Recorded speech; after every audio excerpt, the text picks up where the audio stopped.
അന്തോണി പുണ്യാളുടെ കയ്യിൽ സങ്കീർത്തനങ്ങളുടെ ഒരു പുസ്തകം ഉണ്ടായിരുന്നു. പുണ്യാളുടെ ഫേവറേറ്റ് പുസ്തകമായിരുന്നു. അത് പ്രാർത്ഥിക്കാൻ വേണ്ടി മാത്രമല്ല അത് ഉപയോഗിച്ചുകൊണ്ടിരുന്നത്, അവിടെയുള്ള കുട്ടികളെ പഠിപ്പിക്കാൻ വേണ്ടി ഉപയോഗിച്ചുകൊണ്ടിരുന്ന ഒരു ടെക്സ്റ്റ് കൂടിയായിരുന്നു. അതുകൊണ്ട് തന്നെ അതിനകത്ത് കുറെ കാര്യങ്ങൾ അദ്ദേഹം കുറിച്ചു വെച്ചിട്ടുണ്ട്. ധ്യാന ചിന്തകള്, പോയിന്റ്സ്, അതിന്റെ വ്യാഖ്യാനങ്ങള്, ഇതൊക്കെ അതിൻ്റെ അകത്തുണ്ടായിരുന്നു. പുണ്യാളെ സംബന്ധിച്ച് അതൊരു ട്രഷറായിരുന്നു, നിധിയായിരുന്നു ആ പുസ്തകം. ഒരു ദിവസം ഈ പുസ്തകം കാണാനില്ല.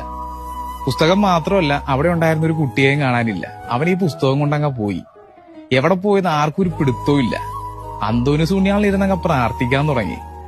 കുറച്ചു ദിവസം കഴിഞ്ഞുള്ളൂ, അപ്പൊ തന്നെ ഈ പുസ്തകം തിരിച്ചു കിട്ടി. പുസ്തകം മാത്രമല്ല, ഇത് കൊണ്ടുപോയ കുട്ടിയെയും തിരിച്ചു കിട്ടി. അവൻ തിരിച്ച് സെമിനാരിൽ ചേരുകയും ചെയ്തു. നഷ്ടപ്പെട്ടു പോയ സാധനങ്ങൾ തിരിച്ചു കിട്ടാൻ വേണ്ടിയിട്ട് നമ്മൾ അന്തോണി പുണ്യാളിനോട് കുറെ പ്രാർത്ഥിച്ചിട്ടില്ലേ? അങ്ങനെ നമുക്ക് തിരിച്ചു കിട്ടിയിട്ടുണ്ടല്ലോ. ചെറുതും വലുതുമായിട്ടുള്ള സാധനങ്ങൾ മാത്രമാണോ നമുക്ക് നഷ്ടപ്പെട്ടു പോയത്? നമ്മുടെ ലൈഫിൽ എവിടെയൊക്കെ വെച്ചിട്ട് നമ്മുടെ നല്ല ശീലങ്ങള്, നല്ല കൂട്ടുകെട്ടുകള്, നമ്മുടെ നിഷ്കളങ്കത നഷ്ടപ്പെട്ടു പോയിട്ടില്ലേ?